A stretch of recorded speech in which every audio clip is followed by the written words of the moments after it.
Do not adjust your digital device. What you are about to see and hear may shock and appall you. Join our hosts as they encounter countless thrills, spills, chills, and hilarity as they explore the very weirdest in pop culture. The following media is so strange, so beyond the scope of what is normal, it will make you ask the question, why does this exist?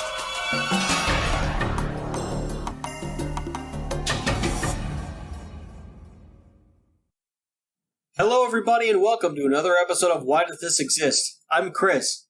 And I'm Rob.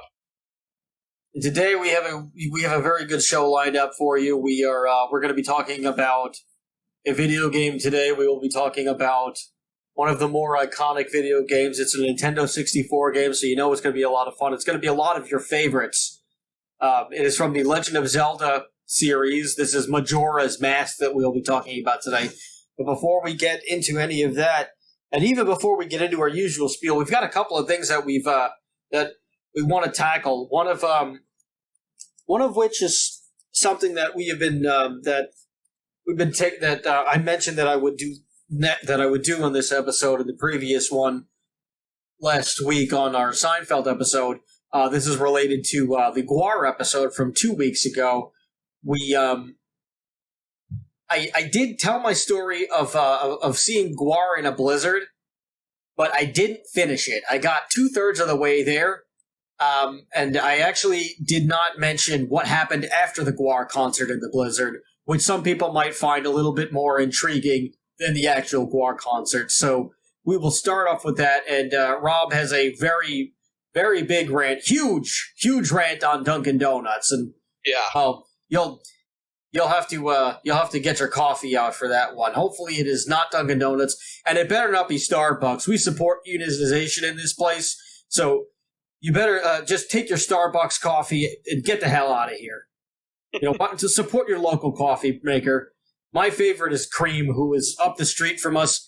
Clockface is another go-to for me, and we've also got a couple of pretty decent we've got quite a few coffee shops over here. I live in New York City. It's Coffee Town.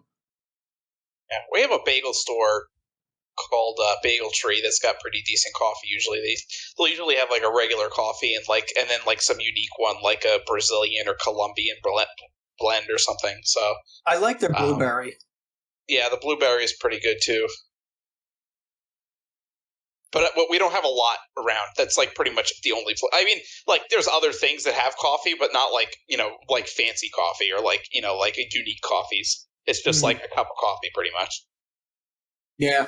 Or like, you go to like a chain like Quick Check or something and get a coffee, which, they have different varieties, but, they're like a chain store. I like their milkshakes. Yeah, I think I have good milkshakes. They do have good milkshakes. The one in by us can't make milkshakes anymore, though, because their water's got fucking bacteria or some shit in it. So their machines are all down. What? Yeah, it's been like that for a year now. Like, they found, some kind of chemical or bacteria, and the water's contaminated. So they have, basically, a giant, tanker truck out for, water, but, all the machines that are connected with, water hoses and stuff, can't be used. That blows. I mean, you could get, maybe the janitor will, turn into the Toxic Avenger. That'd be kind of cool. I mean, they did say today that it's going to, either today or yesterday, they said that it's, going to be rated R, so it's going to be, all gory and stuff. Well, I mean, I would expect it to. I mean, it's a freaking trauma film. Well, I think Peter Dinklage is directing it. It's Really? Yeah, it's a reboot that they're doing, and, Lloyd Kaufman is, I think he's a producer. I would hope he's involved in some way, because He's definitely his baby. He's on board. He's doing something related to it, but they said the other day, or they either said today or yesterday that it was going to be that they were definitely going to try to get a hard R on this. So yeah, I'm excited. I mean, we could do an episode on the Toxic Avenger eventually. Oh yeah, that movie eventually, or just trauma films. But that movie, I'm actually so crazy. Speaking of horror film or cult classic remakes, I'm actually kind of looking forward to Rob Zombie's The Munsters. And actually, some of the the pictures and stuff that are coming out of the production actually look really good, and like all the costumes look great. They look just like the series. So. Oh yeah, it's good. I think he's going to do a really great job with this. I'm excited. Yeah. Like I feel like he is a big enough fan of the series where he would like do it justice. Oh yeah. Like if this movie sucks, then then I'm going to fully blame the studio. Yeah. I mean, I like Rob Zombie's movies. I think a lot of people don't, but I think his movies aren't bad. I liked his Halloween remake. I didn't see the second one, but the first one was okay. I mean, it wasn't the best Halloween movie, but it wasn't terrible. I thought the first one was all right. The second one's not that good, but his other movies are fine too. I like his work. Yeah, it's not for everybody, but I think it's pretty cool, and I think it's ambitious what he does. I think eventually we'll probably end up doing an episode on Rob Zombie and White Zombie eventually, so we can talk more in depth about it then. But yes, we can. For now. All right, but first, coffee. What the hell happened with Dunkin' Donuts? Why? Okay, so people so damn much. They're banned for me too. Literally since Dunkin' Donuts rebranded and went private. You know, so for those who don't know, I think it was like, what was it, 2 years ago now, or a year and a half ago? Something like that. It was fairly recently. Dunkin' Donuts went private again. So I actually had Dunkin' stock, and I ended up actually getting money from them because they basically just bought out my stock. It wasn't a lot. It was like, I ended up getting like, it was like $60 or something. I didn't even have, I think I had like one share or two shares. Like, it was not a lot. So, But whatever. I got some money. Who cares? Well, that's right? good. Yeah. But anyway, so they did that, and then they rebranded it as just Dunkin'. They're like older. That was the dumbest campaign I've ever seen in my life. It was so stupid, and I don't understand it because literally they became they built themselves up as Dunkin' Donuts, and now all of a sudden they're Dunkin' because I guess this is some cockamamie scheme to try to compete with Starbucks, like by rebranding as just Dunkin' and having mostly like coffee and food and like kind of toning down the donuts a little bit. But like, so first of all, it's like how WWE doesn't want to admit that they're a wrestling company. Yeah, they're sports entertainment. Yeah, right? It's that with donuts. Yeah, basically, and so it sucks for a number of reasons. Some of the most of the stores are still Dunkin' Donuts, but like newer stores that they're building are just being called Dunkin' now. But how much money did they waste on this entire thing, just taking half the name off?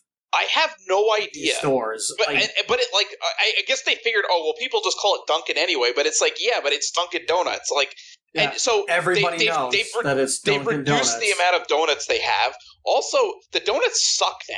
They're like pre-made in like a factory somewhere and just friggin' like shipped to the stores. The donuts always sucked. Fresh. They were never great donuts. No, they were good donuts back like donuts. Years ago. Years ago they were. I don't remember. I like when they actually made them at the Dunkin' Donuts stores, they were good. Mm-hmm. When they started like shipping them there and like making them at some factory, it's basically like just buying a box of pre-made donuts that suck, that are stale half the time, or like 90% of the time. I mean, or it's the patented Dunkin' Donuts mix, which is God knows what the hell is in there. Oh yeah, well, yeah, probably friggin' nothing but preservatives and friggin' garbage. Probably. The other thing is that they're like, they changed their whole menu, like for like they've always had like little breakfast foods and stuff, like you could get a bagel or like, because it was like, I want a bagel and a coffee for breakfast or whatever, right? But the bagels sucked because they take all the cream cheese and just slam it on there, and it's like, the bagel will break your teeth anyway. And so they friggin' put so much butter or cream cheese. It's literally like there's more butter or cream cheese than bread in the bagel. It's inedible. It's inedible. It is. I once asked for light butter at my local Dunkin'. Oh, no. And I took the bagel out of the bag, and it's like in those, like, they put it in like a little tiny, like, separate small bag to contain it in. And I picked it up, and it was literally dripping butter out of it. That's how much. It was like, there was like a friggin' like, at least like 3 tablespoons of butter, just melted butter, just sitting in the bottom of the bag. It was absolutely disgusting. Yeah.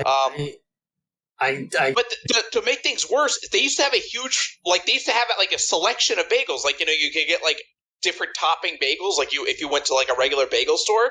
Now I'm pretty sure they only have plain and everything. I don't think they have anything else. So that sucks. No, they have Boston cream. not bagels, not donuts. Bagels. I'm sorry. Yeah. No, I pretty much. They've also reduced their donut selection too, though. They have Boston cream and they have like the frosted donuts and chocolate, but like they used to have like all these different unique donuts that they don't have anymore. It's really just the frosted ones. It's really just frosted Boston cream jelly. And I don't think they have jelly even anymore. Do they? I don't know. And they don't have glazed anymore. That's for sure. No, I haven't seen a glazed donut. They have whatever signature of the month it is, which they don't even do that much anymore. They only do it on holidays now. And so they're like they have all these new foods. They have all these new little like foods and stuff. I guess to replace the like fact that they don't have bagels anymore. Which I like bagels and I'd rather go to a local bagel store and actually get like a real good bagel that's like actually decent. But sometimes like I'm in a hurry and Dunkin Donuts has a drive-through, so it's just easier to go through the drive-through. And so, but like now they have like barely any bagels.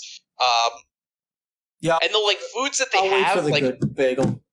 The foods that they have are okay. Like the freaking like wake up wrap is okay, but it's like it's not even real egg. It's like you get like a sausage, egg, and cheese, and like the freaking egg is like that fake like egg beaters, basically, and it sucks. The cheese sucks. The friggin' other foods that they have, they're trying to be fancy, having like avocado toast, like they're trying to appeal to millennials or some shit. The fucking meme that millennials only eat like avocado toast for breakfast. Why would anybody get avocado toast from Dunkin' Donuts? Would you try? Well, I don't like avocado personally, but like I know people that do like avocado, and the avocado they say sucks. It like it's bland and just like flavorless because it's probably not even real avocado. It's probably got like fillers.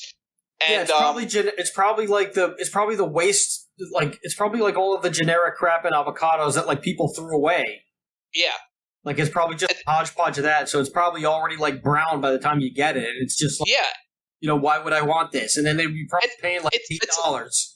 Why the frig are they doing these fancy foods? It's goddamn Dunkin' Donuts. They're a friggin' fast food donut place. Just make good. And if they're trying to compete with Starbucks, first of all, they don't have to. Dunkin' Donuts used to be the best coffee, and that was like proven by surveys. Yes, so, that's why I used to really enjoy the Dunkin' Donuts coffee, and I always their friggin' slogan was "America runs on Dunkin'." Was because they were voted the best coffee. Yeah, the coffee is just atrocious now. I can't drink it. It's awful. It's awful. It's always burnt. First of all, they change the pot like once a day. It sucks, and half the time it doesn't even work. It's either too strong or it does nothing. Yes. Yeah. Like exactly. The missus brought an Americano over last week. She popped by. She popped by from her errands that she was doing. She said, "Hi, I got you coffee while I was working." She was like, "Hi,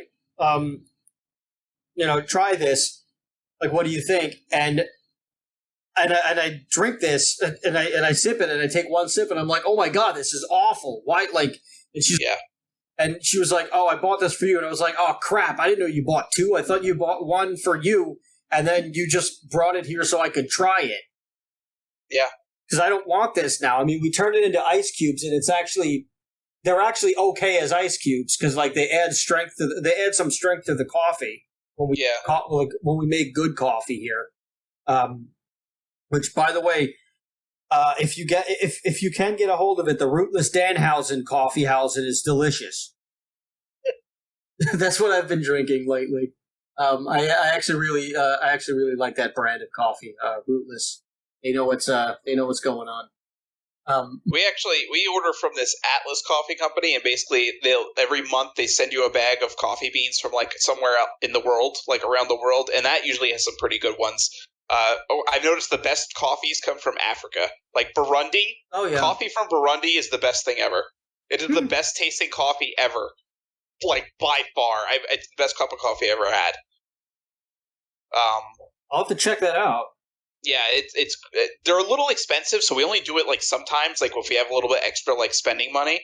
But like it is worth it because the coffee is delicious. And sometimes you do get like one from like that's not that great. Like we've had coffees from like South America that like it's not that it's like bad quality. It's just like we didn't like the notes that it had, so we weren't a huge fan of it. But for the most part, you get to try a lot of different coffees, and there's a lot of good ones. And it's all like fair trade, like, ethically sourced, and not like friggin' conflict coffee or something, labor coffee. So. Those are both great names for coffee companies.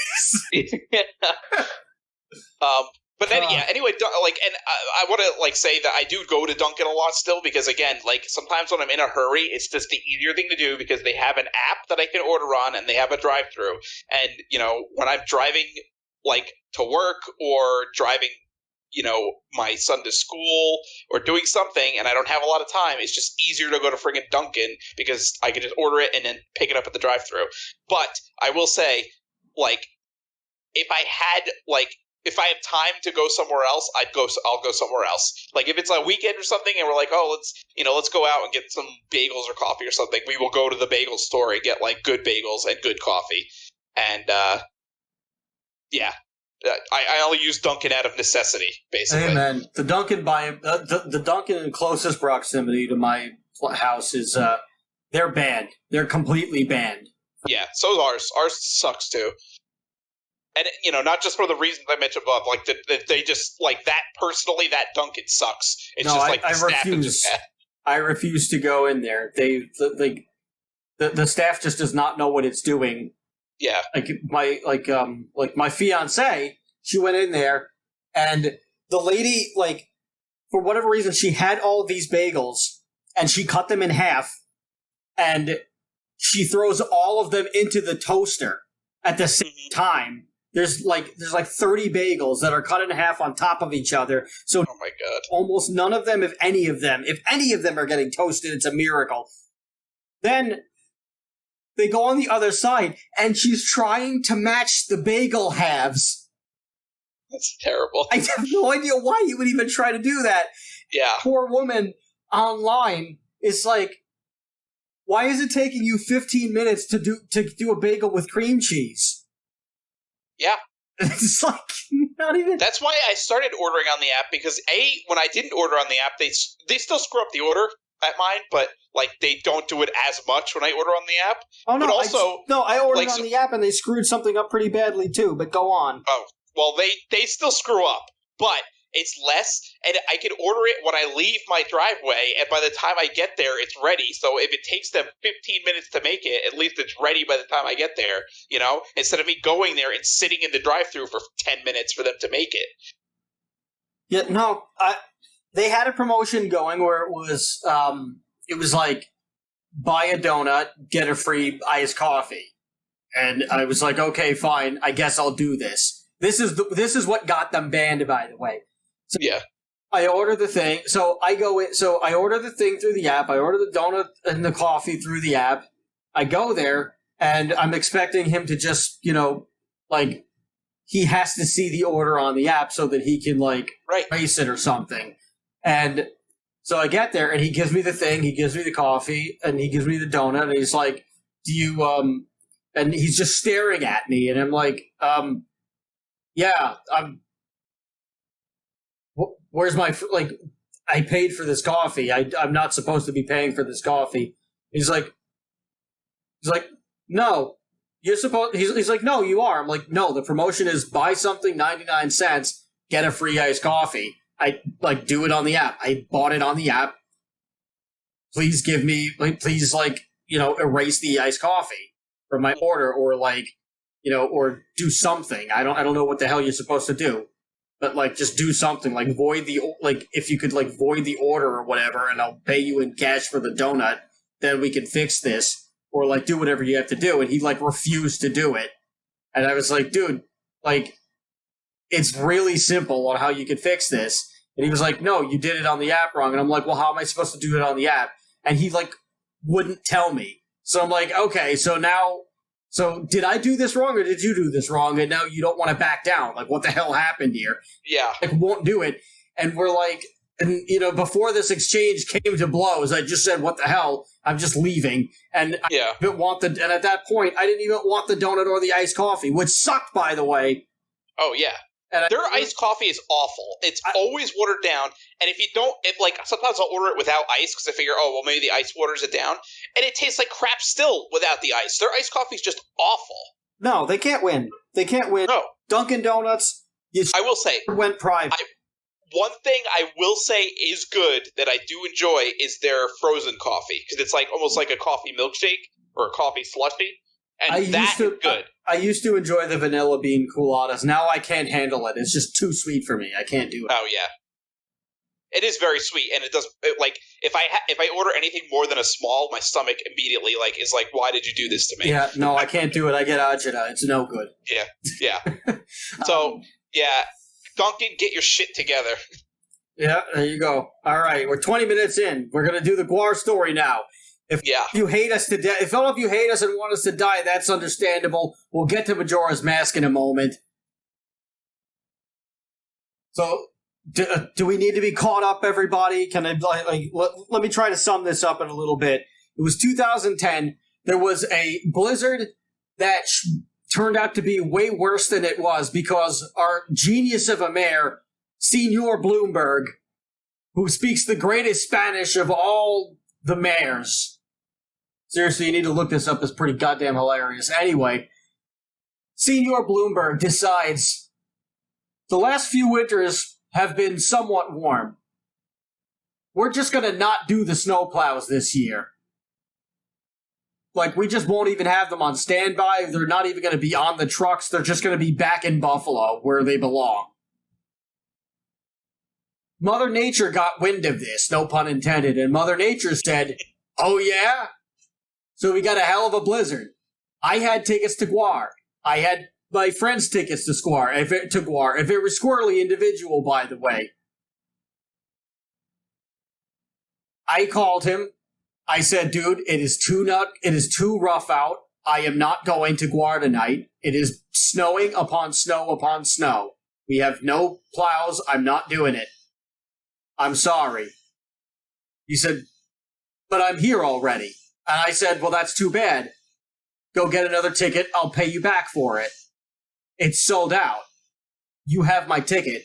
Well, then go home. I'm not going home. Why are you even there right now? It's 4:00 in the afternoon. The show doesn't start until 8. Oh, I got here at noon. Why did you get here at noon? To hang out. To hang out? In front of the venue for 12 hours? Yeah. Who are you with? Just people that I met at the show. Did they also get here at noon? No. Well, then why did you do it? Because I wanted to. I thought maybe I could meet the band. You thought maybe you could meet the band as if they have nothing to do today. Okay. In a blizzard, no less. You thought that this was a great idea. Did you even walk around the city? No. You just stood there in front of the then Best Buy theater. This was your brilliant plan. In a blizzard. Yeah. He would not go home. He guilt-tripped me into going.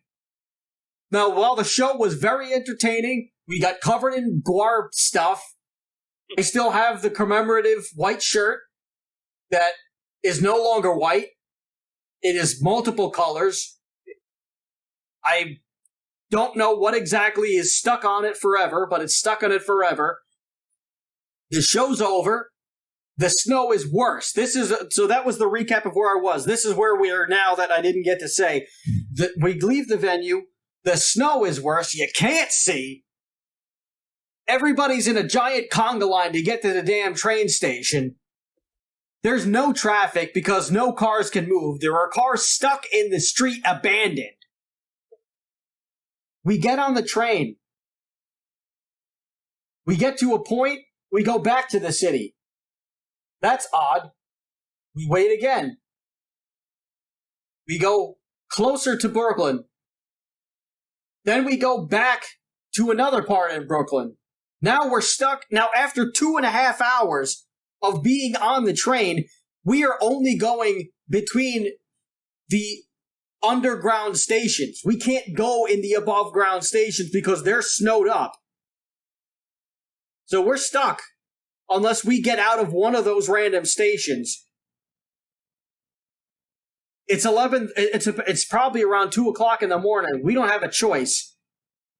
We get out in Park Slope. We get out on 9th Street. We go into, believe it or not, tying it to our previous argument, a Dunkin Donuts. Because nothing else is open. Somehow, Dunkin Donuts is open. We were running on Dunkin that evening. Us and all the other unwanted people. Us and the Island of Misfits toys were stuck inside of Dunkin Donuts, just freezing away, drinking as much coffee as possible, because what else were you going to do? We were sleeping in shifts. We were covered in the GWAR stuff. We also had our battle vests on, or our metal jackets and like leather jackets, and our fate, and we of course head to toe were covered in the GWAR stuff. So our bodies were looked like we came out of a bloodbath. So we looked like we were coming out of a Mad Max era, and nobody, even the homeless people, didn't want to talk to us. We were surprised that cops didn't try to arrest us just because we looked the way that we did. So it's about 6 o'clock in the morning. We're stuck in the Dunkin' Donuts. I had called my parents that night. Listen, I'm in the Dunkin' Donuts in Park Slope. I'll get home when I get home. I'm going to hole up here, and then when it gets better, I'll see what I can do. But just so you know, Mama Chris's baby boy is in Dunkin' Donuts, and he's A-okay. No snowplows. The snowplows eventually started happening, but by then, it was 6 o'clock in the morning. The snow had turned to ice, so there was nothing to do. They were just slipping and sliding everywhere and not plowing a damn thing because they couldn't. Our phone batteries are dying. We get up. I have a slight charge. I'm borrowing a charger from someone else who doesn't want to be there. I'm borrowing a charge, and I realize where we are. My uncle lives in walking distance. Now, by walking distance, this is about a 15-minute walk on a normal day. In here, this took about an hour and a half because it was just so icy and snowy. Still snowing, but not as bad. But it's but still somewhat blinding, but not as blinding as before, as the previous evening. Still covered in the GWAR stuff. Haven't showered. All sweaty. Sweat is the worst part. It's just disgusting. Oh yeah. Ugh. I call my uncle. Hey, I went to a concert because my stupid friend guilt-tripped me into going. Well, why didn't he just go home? That's what I said. Well, couldn't he have bought another ticket? They were sold out. Well, he should have went home. Well, he didn't go home. What time did he get there? He got there at noon. Why would he get there at noon? I don't know. I don't know, Uncle Charlie. I don't understand these things. Neither do you. You'll meet him in a moment. Is it okay if we crash here? I might need to be here a couple of days. Yes, that's okay. All right. We get to good old Uncle Charlie's place about an hour and a half later. It is so nice to be in a warm place. The first thing that I did was the sensible thing, and I took a hot bath or a hot shower or whatever I did. I made sure that I warmed up. He made coffee, very good coffee, high quality coffee. Uncle Charlie doesn't skip on the Java. I'm okay. He gave me a nice change. He got me a nice change of clothes. I was very grateful. I was clean. I was fed. Life was good. I was stuck in a familiar place, but it was a good place to be stuck. And there's also a view of the train station above ground. So, from his apartment. So we figured once we'd see the train passing through at all, we knew it was good to go. We stayed there about 2 days. This entire time, this squirrely individual, my companion, did not shower. Not sure if he ate. Maybe he overate and ate more than he needed to, which he had a habit of doing that.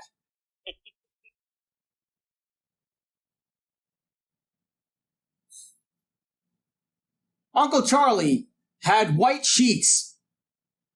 Oh, no. This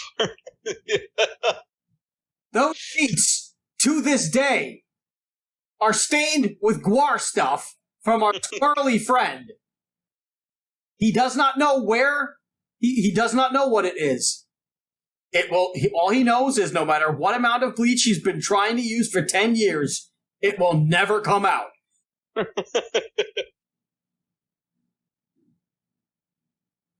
Finally, the trains start moving. So I decide, okay, we're going to get the hell out of here. Uncle Charlie, thank you very much for everything that you've done. Thank you for your service. You're a national treasure. Okay, chum, it's time to go. I'm watching this. What do you mean you're watching this? We gotta go. But it's my favorite movie. Okay. It's Back to the Future 2, which is on all the time, anyway, on TV. Yeah. You can literally see it whenever you want. Yes. You could see it by accident. Yes. More times than you'll see it on purpose. Have you, never seen it all the way? No, I've seen it a bunch of times. I have it at home. You have it at home. Of course you do. Well, I'm going home, and he's not your uncle, which means you need to get the hell out of here, too. So we went, but the buses were still not good. The buses were still stuck in the street. The trains were fine. The buses were still stuck in the street. The streets were still iced over. Couldn't plow. Just had to wait for Mother Nature to just do her thing and just melt it to teach Senior Bloomberg a lesson. So I decided, okay, fine. I don't want you to walk because you have to walk 16 miles in the snow. At least you have shoes. Yeah. Maybe. And it's not uphill both ways. It's not uphills both ways. Maybe you'll like it. Maybe you'll tell your grandchildren that you liked it. Maybe you actually do like it. I don't know. So I let him stay over. I had to do something the following afternoon. I figured, okay, I'll let him stay the night. He did not wake up until 3 o'clock in the afternoon. I had to leave at 4. I told him this the previous evening. He hibernated. My brother and his friend, and I do not know if he knows this, but you now know, they bare-assed farted on him while he was asleep. They were about 11 and 12 years old or something at the time. Because he made very funny noises while he slept. He made noises like Gary from SpongeBob. And they bare-ass farted on him, and he still slept through it all. I do not know how that happened. And one of them was a fat kid. Oh, no. So I do not know how he made it alive.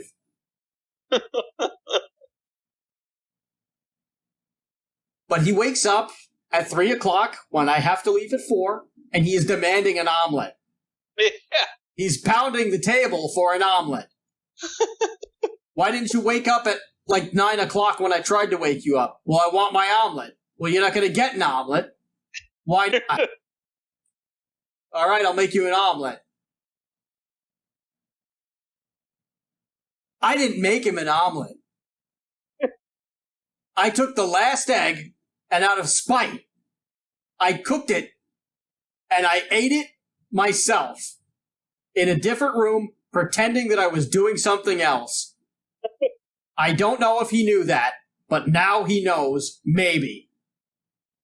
I think I'm going to share it with him I think I'm going to share these 2 episodes with him so that way he can know what actually happened. I'm sure he's heard the story of, or you tell this story at some point, or it's gotten back to him. Because you told this story so many times to so many different people, so. I'm sure it has, but if it hasn't, my brother and his friend bare-ass farted on you, and I ate And the last egg. On purpose. I wasn't even hungry. I made a spite omelet, and I ate it, and it was delicious. And I do not regret any of it. So 4 o'clock rolls around. I have to leave. Listen, I gotta go. You can come if you want. I gotta get back on the train. Can I stay another night? Okay, fine. You can stay another night. Because you want I want the bus to come. So, I'll take the bus, because he has to go through the projects and everything. It's a really bad part of town to, get to his neighborhood. So I wasn't, and it was already, getting dark. I wasn't gonna make him walk. So I said, okay, you can stay the night. I'll do what I have to do tomorrow instead. So I didn't do what I had to do. The next day, he still won't leave. He wants to watch The Simpsons. The buses are running. I do have to leave at this point in time. The buses are running. I'll walk into the bus stop, and then I have to get on the train and do what I had to do. Mm-hmm. He walked home anyway. That concludes my GWAR story, everyone. We are Why Does This Exist? We are a podcast that talks about the very weirdest in pop culture. You can find us on many platforms if you want to hear some very entertaining items. And then some. You can help support the show and be on our Discord, and we'll give you access to build this community by heading over to Patreon. You can give us as little as $1 or as many as 10,000 so that we have to review the dreaded Lulu collaboration album in an episode, and we will probably lose the last bits of our sanity that remain. You can do that by heading on over to Patreon. Remember, just $1 is all it takes to get access to the Discord server where you can insult us in real time, and we have to take it. And you can find out about, what other podcast ideas we have cooking. Patreon.com/whydoesthisexist. You can follow us on social media, Twitter, even though it is a cesspool for bad stuff. Twitter.com/WDTEpod. You can find us on Facebook, Facebook.com/whydoesthisexistpod. But if you're in the metaverse, please don't knock on our door. We don't want that. You can also email us at whydoesthisexistshow@gmail.com. You can find us on YouTube, where we encourage you to like, comment, and subscribe. Any form of feedback that you give us, we need it, and we would actually sit down and talk with you. I'll try to pencil in 5 minutes where we could just talk about any feedback that you want to give, and just elaborate so that we can make the show a better show. Every bit of input counts. We appreciate each and every one of you. We want to grow the channel. We want to take over the world. We want to make money in this world so that we can do this forever, and we can do live events, and we can go on tour, and we can come see you in your town, and you'll be the only person at the show, but we'll make you feel like a princess. You can also find our episodes and articles that we're updating all the time at whydoesthisexistpod.com. We've got a great dude named Tony Cannoli who writes the articles for us, and he's a stand-up guy. Maybe we'll have him on the show one day. You can also find us wherever you find your podcasts, like our new home, Spreaker, Apple Podcasts, Google Podcasts, Spotify, Amazon Music, Audible, Pandora, TuneIn, Alexa, iHeartRadio, Player FM, Listen Notes, Stitcher, Castbox, Deezer, Podcast Addict, Podchaser, Geo7. That's the news. Here's the weather. You are now about to witness the strength of street knowledge from a ragtag group of rogues. Let's get on with the goddamn show. Majora's Mask. Not a Legend of Majora, but a Majora's Mask. Yes, The Legend of Zelda, Majora's Mask. I'm gonna, since we've already spent the last half hour talking about stuff that's completely irrelevant to this episode, I'm just gonna speed through real quick description of Majora's Mask, just because I know people are eager to probably actually get into the podcast. So, we'll try to put a thing on the in the description. that Majora's Mask conversation actually starts at around like 38 minutes. Yeah, and if you listen to the last 38 minutes and listen to our rants and our stories, then thank you for listening. And here's the rest of the podcast. We're actually going to talk about the topic now. Yep, if you sat down through it means you're hooked, and we love you for it. Yeah. The Legend of Zelda Majora's Mask was released in 1998 for the Nintendo 64. It was a direct sequel to The Legend of Zelda Ocarina of Time. It actually uses the same engine and most of the same assets. There was obviously some new stuff that was added, but there was a lot of the characters were in Ocarina of Time. It's one of the few direct sequels in the Legend of Zelda continuity. Most Zelda games, they usually, they take place hundreds or thousands of years apart from each other, or decades apart, depending on which timeline you're in. Right. But this was actually a direct sequel that takes place immediately after the end of the Legend of Zelda: Ocarina of Time. Poor Link can't catch a break. Yeah. For those who don't know, Legend of Zelda has a split timeline. And there's 3 different timelines, which splits at the Ocarina of Time. Ocarina of Time was where the timeline split into 3 different timelines.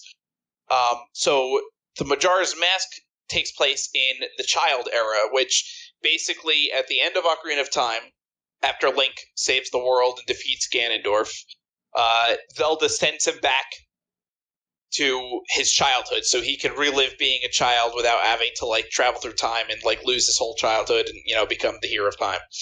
And so he goes back to being a child, and his fairy Navi leaves him because her work is done. She helped him on his quest in Ocarina of Time, and now that's it. Once fairies are done with their job, they leave. So he basically goes to find Navi. I wouldn't say that she helped Link. She was more of a pain in the ass the entire time. Yeah. What her version of the fairy definition of help and the actual definition of help are 2 very different things. Yeah. if helping someone is constantly tugging on their pant leg and going, hey, just nagging them constantly. Listen. Yeah, that's not going to work. I'm not going to listen. I'm not paying any attention to you, and in fact, I might murder you. Yeah.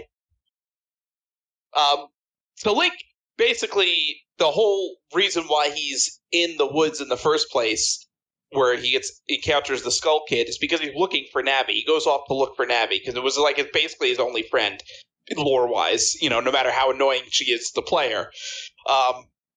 So he goes looking through the Lost Woods for her and ends up having this encounter with the Skull Kid, who you meet in Ocarina of Time and, you play Ocarina with.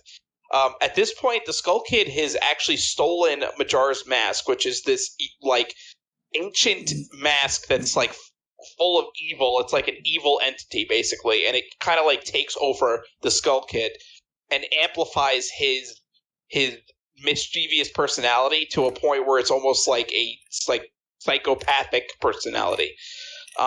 Yes, well, Majora is just it was like a chaos god of the old days, basically. Yes, and the people, the cult that worshipped Majora, used the mask to basically invoke Majora. It's almost like the mask of Loki from the Jim Carrey movie, The Mask, where it's this chaotic artifact that causes the person to become their most innermost flawed flaws become prominent, basically. So the Skull Kid, being this mischievous thing, all of a sudden becomes this this evil piece of crap, basically, who wants to destroy everything. He's a piece of garbage. He's a piece of garbage. Yeah. So he steals Link's horse, Epona, and basically leads Link on this chase where Link falls down this hole into the land of Termina, which actually Termina is basically a alternate dimension that was created through the power of Majora's Mask by the Skull Kid. And he populates it with all of these people that have all kinds of inner turmoil and problems because he has all this inner turmoil and problems and guilt. Well, the funny thing is that all the people. It's a mirror world of Hyrule. So you have the exact people that you met in Ocarina of Time, but they're different. They're totally different. Yeah, they're different. They have different names, but they look the same. But they're like different names, different personality, and well, for the most part, some of them have similar personalities to their Ocarina counterparts, but whatever. So basically, the Skull Kid, sends you on this chase against him, and eventually turns Link into a Deku Scrub, and it's kind of a scary scene. Like basically, like it's pretty horrifying when Link is turned into traumatic. And there's a lot of dark imagery. It's compared to Ocarina of Time, Majora's Mask is way darker. So the Skull Kid's whole thing is he's about to destroy Termina by crashing the moon into the middle of Clocktown, which is the city that's in the middle of this land, basically. By the way, the moon has a face and it's pissed off. Yeah, the moon is terrifying. The moon is the creepiest thing about the game. Yes. And every day, so the game takes place over a 72-hour cycle, which in real time is almost it's like around like 50 minutes, I believe. Because obviously the flow of time is a little bit faster because it's video game time. And every day the moon gets closer and closer, and on the last day it actually is so close that like there's like earthquakes and the music gets all scary and creepy and like distorted. And it just gets like, that impending doom just gets closer and closer. And it's interesting because all the characters have like different reactions to like literally their impending doom. Some of them kind of basically accept it. Some of them are like, oh, it's not going to happen. And, it kind of goes through like the 5 stages of grief a little bit. There's like references to that where like, there's acceptance, there's anger, there's denial. I got them completely out of order there, but like basically that's what's happening here. Well, it's the different, it's also the different areas of Termina that you go to that like the problems of the people in those areas are focused on the 5 stages of grief. Yes. Like the first one is when you're in like the Deku, you're in the Deku Swamp. Yeah, you're in the Deku Swamp, and like the Deku Princess is like has gone missing, and they're blaming this like random monkey that has nothing to do with anything, and they're just like, oh, it's the monkey's fault. It's like then they're pissed off, but they're like directing the anger at the monkey, and they're threatening to kill it to like burn the monkey, and they're set it on fire and they're going to kill it. And they're like, well, we're going to do it because we know he stole the monkey, because we know you did something with the princess. And the monkey's like, I didn't even know there was a princess. Yeah. And so, like, as Link, you have to, like, get into Deku form because they won't listen to you otherwise. And you have to like, find the princess who, she's, like, kind of just wandered off, honestly. Yeah. I think she ends up going to, like, the temple which is, like, the dungeon, because she was trying to, do, like, because the swamp has been poisoned. And each like area of the game is based off of like there's the swamp, which is obviously it's a swamp and it's been poisoned. There's Snowhead Mountain, which is caught in basically a perpetual winter.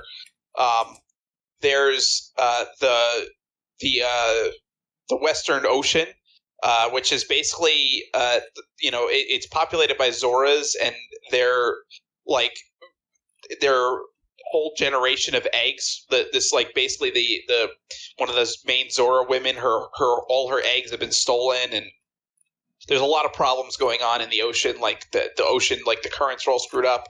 And then there's Icana Canyon to the east, which is all like it basically that's all dead. It's like a land of dead. It's like just everything there is ghosts and skeletons and basically the water there is like the river has been like dried up. That's a whole thing too. And all of these problems were caused by Skull Kid. He basically like screwed over everybody. Yeah. And just to lay out the 5 stages in there, like Clocktown is denial, anger, as we said, is woodfall, Snowhead is bargaining. Yep. They're just like because they're trying to get because all the Gorons are like they're trying to get their hero back, and they're like, oh well, if our hero comes back, if our hero Darmani comes back, then the snow will go away. So like if you just bring back Darmani, then everything will be fine. And, which Darmani is a ghost. Like you meet Darmani's ghost, and you like the other interesting thing is like the theme of all the masks, and we'll get to that. But a lot of them, just about a lot of the main masks in the game, they're all spirits, and they're the mask, which is an ancient tribal belief anyway. That like they would make masks that resembled somebody that like a lost one or something, and would say that the person lives on through the mask.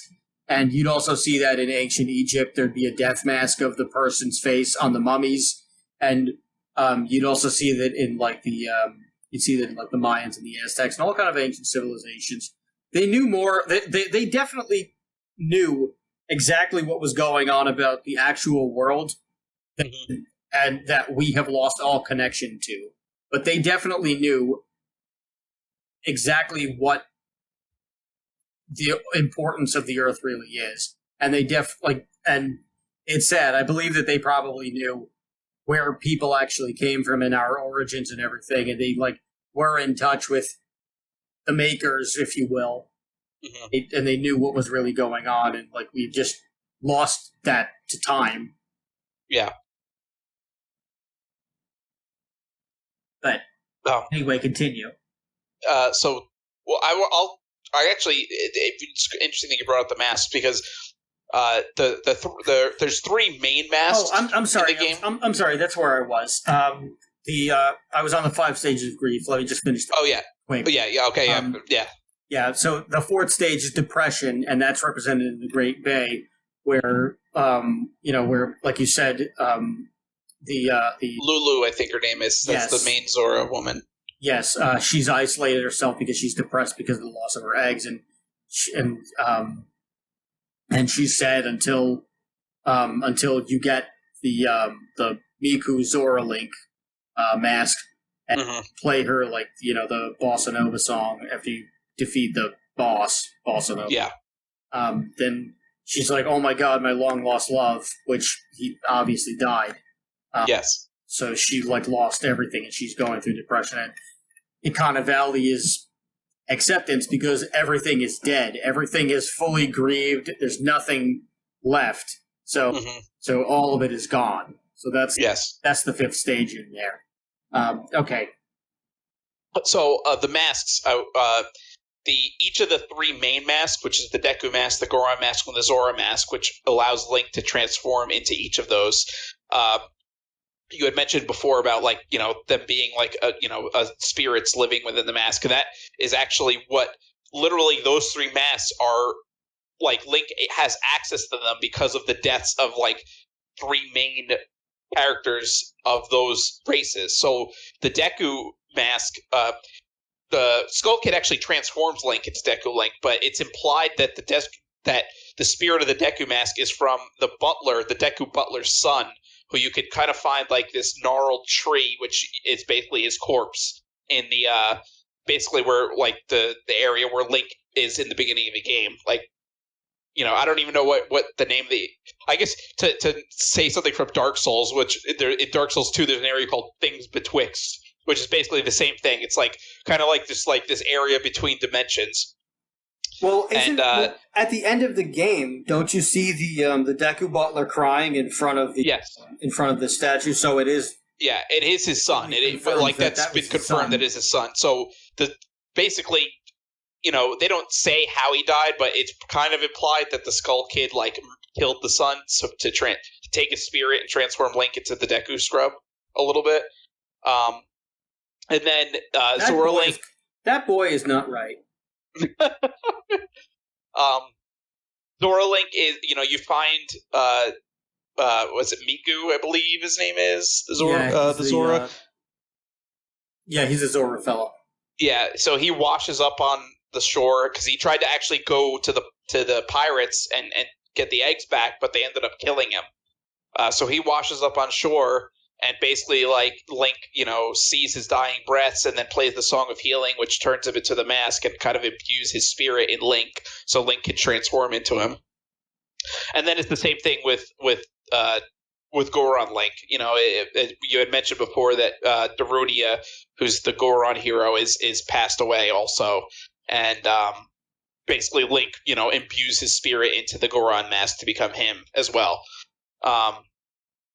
So those are the three main masks that you use throughout the game, but like there is like a lot of other masks, and like they all do various things. So the only other masks that transform Link are the giant mask, which you used in the battle against the last boss of the Icana dungeon. And then there's the Fierce Deities mask, which is basically transforms Link into a god, Fierce Deity Link, who that you only get at the end of the game if you collect all the other masks in the game. But the other masks do have special abilities. There's 24 masks in total. Yes. And they all do different things. Some of them are like you use them for very specific side quests, and others you could actually use them for a multitude of things. Like, for example, there's the Great Fairy Mask, which allows you to find all the fairy pieces in the different dungeons, basically. And they all look great. Like, all the masks actually look really good. Nice. And some of them have kind of frightening backstories too, like the All Night Mask, which is basically implied to be like some kind of torture device to keep people awake. And it looks like that too. It looks like almost like a bondage mask or something, where your eyes are like, held open like friggin' Clockwork Orange, basically. Well, and you basically you use that to go to survive Granny's stories, because otherwise she puts you to sleep. Well, the interesting thing about these masks too is, I mean, if you look at like ancient masks, like like I mentioned before, the ancient Egyptian masks and the Mayan masks and African masks and things like that, they the features are of a dead person on there. Yes. If you look at old statues and things like that of like their gods or whatever, their noses are like, wider. They appear a little bit more bloated. Their faces are a little fuller. Their features are a little bit more pronounced because that's dead face. I don't know how else. Yes. And these masks in the game have the same. They have the same design when you see it in the menu. Yes. So I thought that was really interesting about that, how they took that and they managed to like turn it into it. So that's also adds to the theory that every mask is of a dead person. Yeah, and a lot of the like, and some of them are like, like the postman's hat you just get from the postman gives it to you as he's fleeing town while the moon is basically falling. Oh, he did. Yeah. Yeah, like, so you have to actually literally wait till the end of the world to get that. Like, there's a long quest line which like involves the postman's mask, the couple's mask, and Cafe's mask. It has to do with these two lovers, Anju and Cafe. And Cafe was turned into a child by the Skull Kid, and he's basically afraid to face his future wife, Anju, because he doesn't want her to see him as a child. So he's hiding out in the laundry, like it's like a back room behind the curiosity shop that only can be accessed through the laundry. And he's like sending letters to her because he, obviously it's his true love, and he's trying to like still communicate with her. But all she wants is him to come back. She doesn't even care that he's a child. But so you go through this whole quest line trying to like basically reunite them and help Andrew get back his wedding mask from this guy who steals it, this thief who steals it, brings it to his hideout in Icana Valley. And there's like this is basically the longest side quest in the game, and it takes place throughout the whole 3 days, and it's got a lot of different steps you have to do, and it's actually very difficult to do. I actually didn't do it until I could never do it when I was a kid. I would always get to the part where you get to the thief's lair, which Seikon is the thief's name, and I would fail there, and I could never do it. So when I was like, eventually I as I grew up, I've replayed Majora's Mask because it's an awesome game, and I've replayed it a million times. I've never beaten it. I've beaten it. It's a great game. I've gotten pretty far, but I've never beaten it. It's my favorite Zelda game, though. Oh yeah, it is probably the best Zelda game because it took everything that Ocarina of Time did right and improved upon it.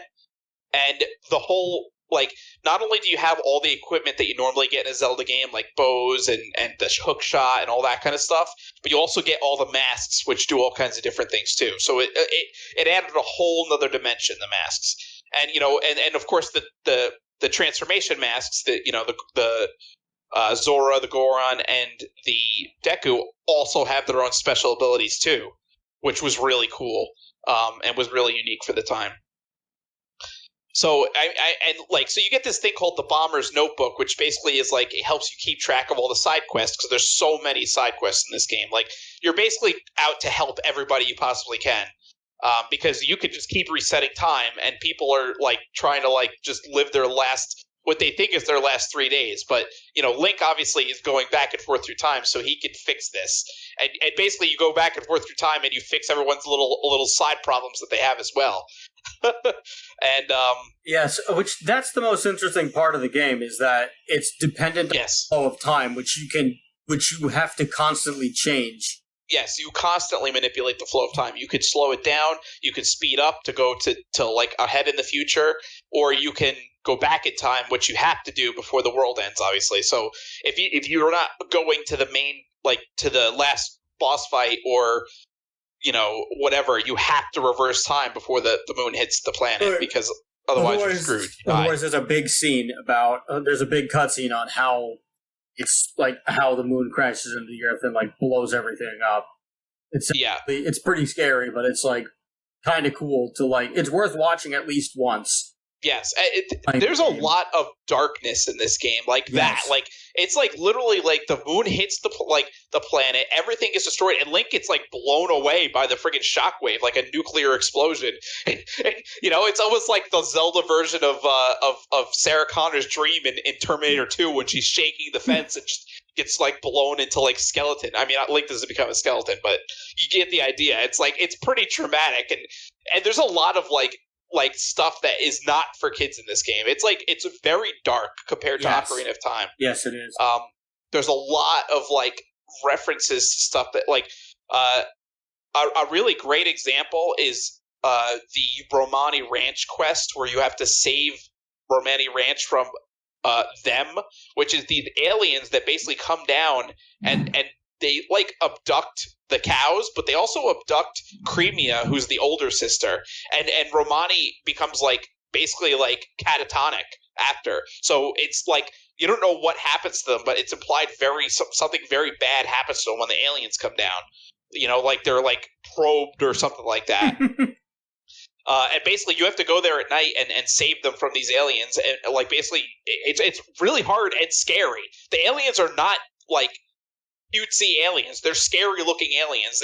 They're actually based off of the Flatwoods monster, which was a cryptid that actually was like a real like story in real life. And it's scary looking. So there's a lot of that, like these dark references in this game that weren't like there was some in Ocarina of Time, and there was some in A Link to the Past and other previous Zelda games, but this was like really that is spooky looking. Yeah. The Flatwoods monster, for those who don't know, is one of the creepiest looking cryptids there is, and the story is actually really interesting. Obviously it's never been proven what it was. A lot of people think that it was just like an owl or something, but definitely check it out. It's an interesting story. But Majora's Mask really went beyond with like all these like dark references, and it's really thought provoking. And of course, when I was a kid playing this, I didn't understand any of the references really. I just liked playing it because it was a Zelda game. But looking back and as an adult, it's like, holy crap, this was a scary game. Like there's a lot of stuff that like for a game that's rated everyone and it's supposed to be for kids, there's a lot of like adult themes and darkness that like that creeps me out as an adult. Oh, you know? And we didn't even think about when I was a kid. And we didn't even get to the Happy Mask Salesman, who was probably the creepiest character of all. Yes, the Happy Mask Salesman and he was creepy in an Ocarina of Time too, and it is the same guy. So the Happy Mask Salesman and Link are the only two characters who are the same characters from Ocarina of Time. Obviously Link is the Link from Ocarina of Time, and the Happy Mask Salesman also is in Ocarina of Time, and it's the same one. He basically has the Happy Mask shop in Ocarina of Time in Hyrule Castletown, and by the time of Majora's Mask, he actually is going out into the world to look for new and unique masks, basically, for his shop. And he was the owner of Majora's Mask, and the Skull Kid stole Majora's Mask from him. So he owned this, literally this, artifact of great evil. And he just, he gets, really, the faces that he makes, he gets angry at you, and it's he looks like he's, a freaking serial killer, basically. Oh, yeah. The look on his face. And he, turns on a dime, too. Yes. It's very unsettling. Because it's, immediate, there's an immediate change. And what he says to you when you first come into get through and you're a Deku and you get into Clocktown, and he goes, the first thing he says to you is, what a terrible fate is before, basically this snide remark and stuff like that at you. He's not a good character. He's not a good guy, quote unquote. He's basically I don't know if he's implied to be some kind of supernatural entity, but he's the only other person from Hyrule that is able to come to Termina besides Link and the Skull Kid. So I don't know. There's something going on there that's he's got more to him than meets the eye. Definitely. Yeah. Or perhaps he's just a guardian of all of these masks, and that's just his burden. Possibly he could be just a supernatural being who just travels between worlds. And the most important mask that he has is the one of chaos, which is Majora. And he's and when you get there, when you first meet him, he turns you into turns you back into a child again. Yeah, which that's another thing, is that he's the only other one that can do music and magic. Yeah. But he teaches you the Song of Healing, which allows you to basically turn back into Link, and the spirit of the Deku Scrub goes into the mask, so that way he could take off the mask and put it on as he needs it. Yeah, but if he knew that, and he knew what happened, so this is his thing. He knows how to turn people into masks, basically, or put spirits into masks. Yeah, so this has been his thing for a long time going, and then he just pulls the spirits off to people. That's freaking bizarre. Yes. Does he do it on purpose? Does he do it, I would like to see, an independent horror film on something, loose based. Yes. I think that would be really amazing stuff if you could do that. And you could just call it, Happy. Or something like that. Or, he does it, and he teaches you the Song of Healing, and he assuming that you got Majora's Mask from him. So he's not doing it as a favor to be nice. He's doing it because he thinks you're going to give him something. So had he he gets pissed off, and he's which I don't know, maybe that goes against whatever his code is, or whatever his thing is, and maybe he's I'm not supposed to do this to someone. Maybe I'm not not. I don't think so. I think it's he wants a quid pro quo. He just is oh, I saved you, I turned you back into a human, so now you better do this for me, or else. Well, that's basically what he does, because he turns you back into a person, and he's oh yeah, great, you're a person again. Now where's my damn mask? Right. And then you're I don't have the mask, and he's what? Yeah.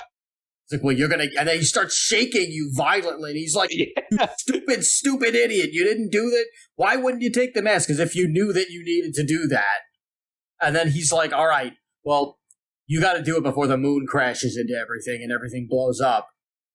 Which there's actually a theory on it that, he's a spirit and he needs all of his masks to move on. And, because, when the Skull Kid stole his mask, he killed him. And stole the mask, and it's plausible that... It is plausible. Because when he grabs Link and he shakes him, he starts screaming, "What have you done to me?" Yeah. So maybe that's what it is. Maybe he's trying to figure out whether or not he's actually alive or not, and he realizes that he can't pass on now. Yeah. So that's a theory. There's many theories in this. Yeah. I want to talk about, and I guess now we could maybe do the time where we're going to do a special edition of Truth or Whacked here. Yes, we haven't because done it in some time. Yeah. There's a fan theory that Link is actually dead. Hold on. Let me play the theme song. Okay, we have to play the theme song.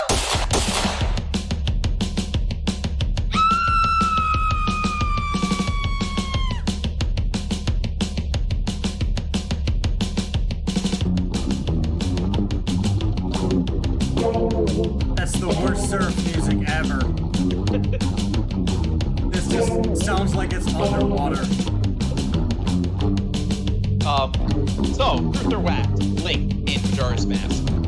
The fan theory is that Link is actually dead during the events of Majora's Mask. That whatever he did, when he was in between in the Lost Woods or whatever the Skull Kid did to him, he somehow passed on. And it's implied that in Ocarina of Time that anybody who's not a Kokiri, which is one of the forest people, if they go into the Lost Woods, they'll be either killed or turned into a monster. And so the theory is that Link was wandering through the Lost Woods, and that's exactly what happened to him. And basically the reason why there's all the characters are reflections of people in Hyrule is because Link's basically going through his own purgatory kind of. And yeah. These are the people that he knew in life, and now they're kind of manifesting themselves in a different way in his death. Right. So this is his grief. Yes. That's this is Link's grief over his own loss of basically the loss of his friend Navi and also the loss of his own life. And yes. So you go through and then you the Skull Kid, and also he knew Skull Kid in life too. Yes. The line that the Happy Mask salesman tells him during the beginning and the game over sequences is, "You've met with a terrible fate, haven't you?" Yes. He would know, and this adds to the theory that the Happy Mask salesman is a ghost too, because who would know better than a ghost? Right. And also the fact that he has to go through this quest to kind of pass, it's almost like he is stuck in purgatory and he has to do something, this quest to let his soul pass on. He has to come to terms. And also the name of the land is Termina, almost like terminal. Yes. So, there's that too, the termination kind of thing. Now, I personally do not agree with it. I used to kind of think this theory was accurate, I no longer do, and I will explain why. The Legend of Zelda Majora's Mask takes place, as I said before, in the child timeline, where, Link is sent back to being a child again. They arrest Ganondorf before he can even do anything bad. And basically everything is happy. Hyrule goes back to normal. Zelda becomes queen eventually, and there's an era of prosperity. But Link is kind of dejected because now he's no longer the hero. He's the hero because he goes in and he tells them that Ganondorf is bad, relays his whole story of how he had to travel into the future to stop Ganondorf and blah, blah, blah. And so they're able to stop him. And, he gets some recognition, but not the recognition he had if he had actually stopped Ganondorf himself. So, Hyrule enters this period of prosperity and Link goes out to find Navi. The reason why I think he returned is because in Twilight Princess, which is the next game in the child timeline, Link, you go and you learn all these. Link in Twilight Princess learns these techniques from the hero spirit, and it has been confirmed by official Nintendo sources that the hero spirit is the hero of time. It's the ghost of the hero of time, and he's an adult, and he also wears armor, implying that he was some kind of knight for Hyrule. So Child Link wasn't a knight yet. So Child Link, the hero of time, Child Link, obviously grew up to become some kind of knight of Hyrule. although, the ghost of Hyrule, expresses that he is disappointed that he never really got any acclaim. He was basically just like a low-level knight, and that was it, because he, there was this era of peace and prosperity in Hyrule, so he never got to do anything. The other thing is that it's not even that he didn't get to do anything, it's that he did something, but he didn't get the renown that he would have if he had actually defeated Ganondorf himself. Basically, he still got renown and he still became a knight, but he didn't become the hero that he was destined to be, basically, in the child timeline. Right, because Ganondorf was stopped. Right, but I think a lot of people would just think that he was just like a crock pot. Because they would just, oh yeah, sure, he's the hero of time. Yeah, right. All right. Well, yeah, most people. I mean, obviously, Zelda and the royal family knew what his accomplishments were, but the average person in Hyrule was like, "Who the hell are you?" Yeah, they probably would. Like the other knights probably didn't believe him. They probably thought that he was stooping the princess or something. Yeah. Which, I mean, maybe he kind of was. It's important that there's tension. There was always tension. Right. Well, so let me. We never saw any actions. I think what happened. Honestly, I think what happened is, so he grew up, became this knight, and the hero of Twilight from Twilight Princess, the Link in Twilight Princess, is a direct descendant of the hero of time, literally, great grandson or something like that. So Link from Majora's Mask and Ocarina of Time grew up to have a family, and it's also implied that he ended up marrying Malon, the farm girl, because Link in Twilight Princess is a farmer. He grew up on a farm. So, generations later, he's, it's still, the farm is still in the family, basically. And, Link grew up as a farmer. Yeah, that would make sense. But he runs into the hero's shade in the forest. So, yes. So, he is a Stalfos then. And also the interesting thing is they're both left-handed. Right. Well, yeah, every Link is left-handed. Yes. Most of them. I think the Breath of the Wild Link is not, but most Links are left-handed.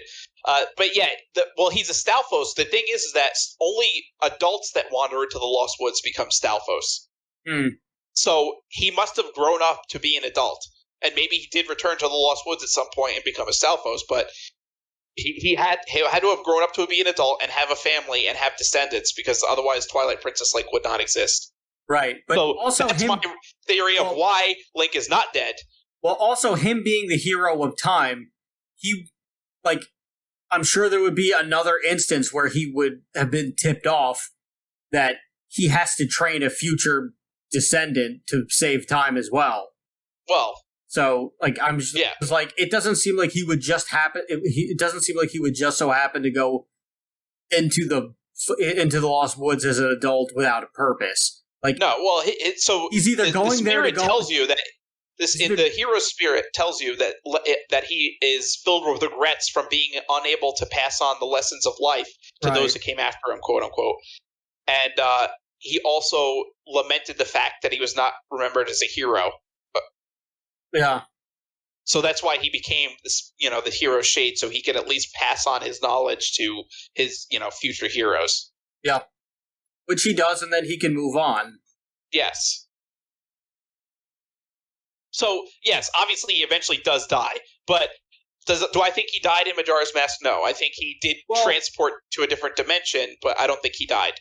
I think I want to say he did until they wrote that in and confirmed him becoming a Stalfos in Twilight Princess. I think the original concept was Link is dead. It could have been. I think. Well, and again, this is going off of 20 different, or 10 or 15 years worth of lore that has been retconned several times. So it's really hard to say what the developers were intending originally and what they intend now. The Hyrule Historia has kind of confirmed that Link didn't die in Majora's Mask because, again, what I explained before, that he went on to be the hero spirit and obviously had some kind of family at some point because Twilight Princess Link is descendant of him. But back when Majora's Mask came out, I'm sure there was this theory maybe this thought, especially with the theme of the 5 stages of grief, that maybe that Link did pass away, and this was his like purgatory and his way of redeeming himself, since he was no longer the hero of time, really. Even though he was in the minds of like Zelda and the royal family, he wasn't in the minds of the people, right. Basically. Well, the people would never know. Right. I wonder if the Happy Mask Salesman knew also. And the Skull Kid... Well, the Skull Kid can tell that it's him. Yes. Well, the Skull Kid knew Link. The Skull Kid, was friends with Link. And, actually in the post-credit scene of Majora's Mask, they kind of, become, there's, a redemption arc. The Skull Kid, obviously, Majora's Mask is defeated and destroyed. Well, it goes back to the Happy Mask Salesman. But the Skull Kid goes back to being more, of his innocent self again. And there's kind of, this reconciliation between Link and the Skull Kid. And there's a drawing of him basically, and the 2 fairies and the 4 giants, the 4 giants were also friends with the Skull Kid. Skull Kid had a lot of interesting friends, but so they're Link, or Skull Kid considers Link his friend again, basically. Yeah, and the 4 giants are actually very important to the game because they're scattered. Yes. When Majora shows up. Yes. They and the 4 giants are the only thing that can keep the moon back. So that's what you have. So yes, you need to go and run around and do all the goals so that you can get the 4 giants to I forget. Are they asleep or are they just gone? They're I think they're dormant basically because of what the curses that to the Majora really acting through Skull Kid put on all the different areas of all the different dungeons and stuff. So basically Link's goal is to not only help the people of Termina but also to break the seal on these 4 giants so that they can come and stop the moon from falling. Mm. And you end up, and you learn a song to summon the 4 giants at the end. So, when you go back to fight the Skull Kid, so you start off in the beginning. You have only 3 days to become Link again, from Deku Link, and you have to do all these tasks to become to regular Link again. And basically, you learn the Song of Time, and that allows you to go back in time, reset everything. Essentially, when you go up to the moon to fight Majora, it's the same sequence, except instead of playing the Song of Time, you play the song to summon the giants so that they can hold the moon up, and that allows Link to go up to the moon and face Majora inside the moon, which is another kind of creepy area because it's this terrifying evil looking moon, and when you go inside, it's this idyllic grassy field with a large tree in the middle, and it's very there's peaceful. Kids playing, and the kids playing are wearing the masks of all the deities that are the bosses in each of the temples, basically. Mm-hmm. And then there's the kid that's sitting by the tree is wearing Majora's mask, and that is implied to be Majora. So there's so much symbolism and illusion in here. It's really crazy. You could probably freaking write a thesis on all the different symbolism in this game.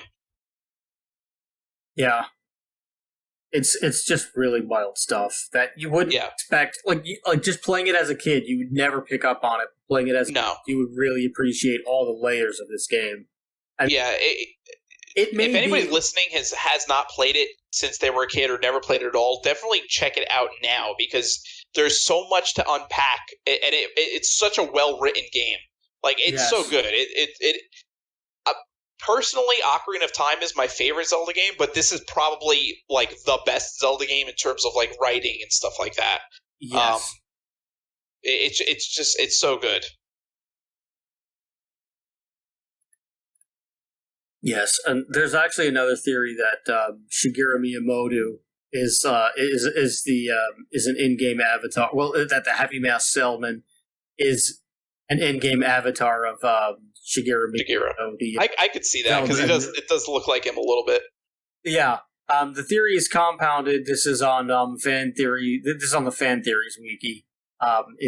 The theory is compounded by his seemingly unlimited knowledge, strange powers, and the appearance of masks resembling Mario and King Dedede, both of which are Nintendo characters. Additionally, Shigeru Miyamoto has stated that as a child, he had dreamed of directing puppet shows before getting into gaming. This could be a further reference to the Happy Mask salesman who in the game seems to be influencing all of the events from behind the scenes. Which is interesting. Yeah. But even the boss battle with Majora is just creepy as well, because yes, Majora has 3 different forms. Mm-hmm. They all act wildly different from the others, and I think the second is the dancing one, correct? Yes, I believe so. That's the creepiest one because it sets off these piercing screams while it's dancing around in a circle, and it's very jarring. It's terrifying. It really is. Yeah. And if you haven't gotten all the masks at that point, and you have to fight it as regular Link. It's incredibly hard. Yes, and when I was a kid, when I beat it, I didn't have all the masks because, like I said, I could never get the couple's mask or the postman's hat. So I beat it as regular Link, and it was ridiculously hard. It took me a lot of tries before I actually beat it. And when obviously when I replayed it on the 3D version, the 3DS version, I made sure to 100% the game. So I got all the masks, and I got the Fierce Deities mask, and the Fierce Deities mask makes that fight a joke. You basically friggin' steamroll over Majora when you're Fierce Deity Link. Yeah, now there is a manga version of Majora's Mask that tells you the bigger story of what Majora used to look like. And Majora kind of looks like it looks more like a dragon. And yeah. I actually own the manga too. My brother got it for me for my birthday a couple of years ago, and I haven't read the Majora's Mask one yet, but I've read the Ocarina one, and it's very good. Cool. Yeah, and it's different because they obviously it's a manga. They have to do a manga narrative, so there is some differences from the storylines of the manga and of the games, but they're actually very well done. And I enjoyed the Ocarina of Time one thoroughly. So I do want to get into the Majora's Mask one and read that as well. All good things. Yeah. All good things. I mean, we could probably keep going on and on about this forever. I don't even know. Yeah. Is there anything else that we need to add to this? The only one thing I want to say is the 3DS version is I like the 3DS version. A lot of people don't because they did a lot of changes and they made it a little bit easier. But I thought it was still pretty good. The graphic improvements are great. I mean, there's some of the changes are a little bit annoying, but there's a lot of quality of life improvements also. So it's kind of a give or take. But if you want the real experience, I would say pick up the N64 version, or maybe even play it on the Switch Virtual or the Switch Nintendo 64 thing, or if you because it's the original version. Or if you have a GameCube, I actually have this. I don't have my GameCube anymore, but I kept the collector's edition of the Legend of Zelda games because that was a great one. Yeah, that was one of the best games that you could possibly have. It had a compilation with Ocarina of Time, Majora's Mask, and it had 2 of these Zelda 1 and 2, I think too. Yes, it did, and it's just really cool to have it all. But maybe one day I'll get a GameCube again, or maybe I won't, and that's totally fine. But it's a good collector's piece to have if you're just if you're a retro game collector. I don't collect so much anymore, but that was one of the ones that was okay, I got to keep this. Yeah. As well as Marvel vs. Capcom 2 for the PS2, which I bought it for $30. It's $160 now. Yeah, I actually I own a copy of Majora's Mask for the N64 in the wrapper still. You gotta seal that. You need to just. I know. I gotta get it graded. I really want to get it graded. Yeah, because it's awesome. I just stumbled across it. I was cleaning out one of my relatives' houses, and I just stumbled across it, and I was like, "Holy shit!" And I was like, "Yeah, how you didn't this is open awesome." that. It's mine. It was there because it was mine. Yeah, and I just left it there and forgot about it. How did you never open that, or did you? Because I think one already. I think what happened is I got one from like one side of my family for Christmas or something, and then someone like double gifted me a copy of it for some reason. So like I just had this extra copy, and I just like stuck it in a drawer somewhere and forgot about it. That's crazy. Well, you can thank them all the way to the bank. Yeah. The one thing that we've never really gotten that the fan base has clamored for is we want more on the cult. We want more on the people who ship Majora, and we want more on the people who had created the mess, because we don't know anything about them other than the stuff from the manga, which is barely anything to begin with. Yeah.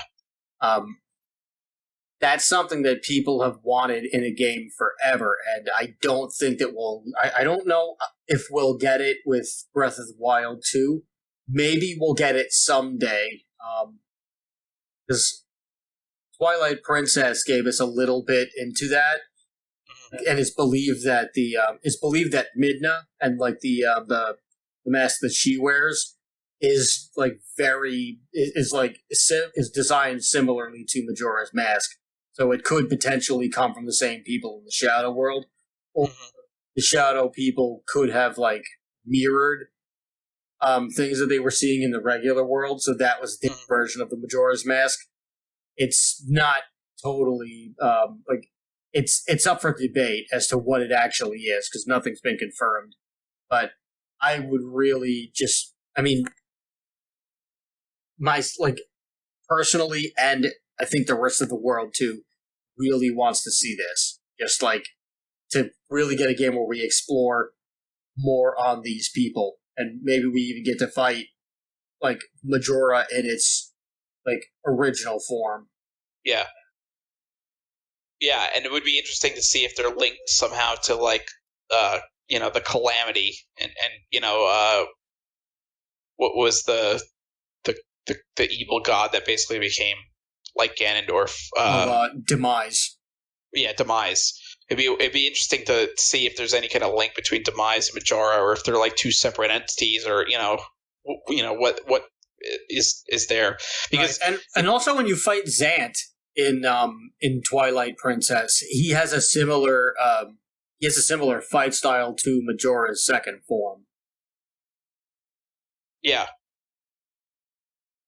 So Twilight Princess has references to Majora's Mask, but yes, it's not implied that they are part of the same. Yeah. There's one last thing I want to mention before we end, and that's there is so each of the different forms of Link in Majora's Mask have their own instruments. Deku Link has horns. Obviously, regular Link has his ocarina. Goron Link has drums, and then Zora Link has a guitar. Well, in I believe it was 2003, Jackson, the guitar maker, actually made Zora Link's guitar, and it was actually given away as part of a Nintendo Power contest. And looking at it, I'm just looking at images of it. It looks awesome, and I wish it was for sale because it is so badass looking. It's really cool that they actually did. I can't believe they actually did that. I never had heard of this before until I was doing research for the podcast. That is really awesome. Yeah, it's called the Jackson Zorax, and it looks just like it's like basically the guitar looks like it's like dead fish bones, but it's really cool looking, and it's like painted green. It's a really cool shade of green, and it just looks awesome.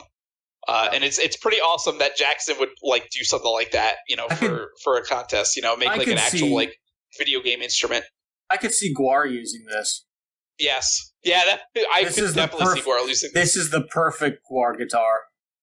It would probably be awkward to play a little bit because of the weird shape it is, but it would definitely be something amazing to stick on your wall. Oh yeah, that'd be a sweet ass collector piece. Yeah.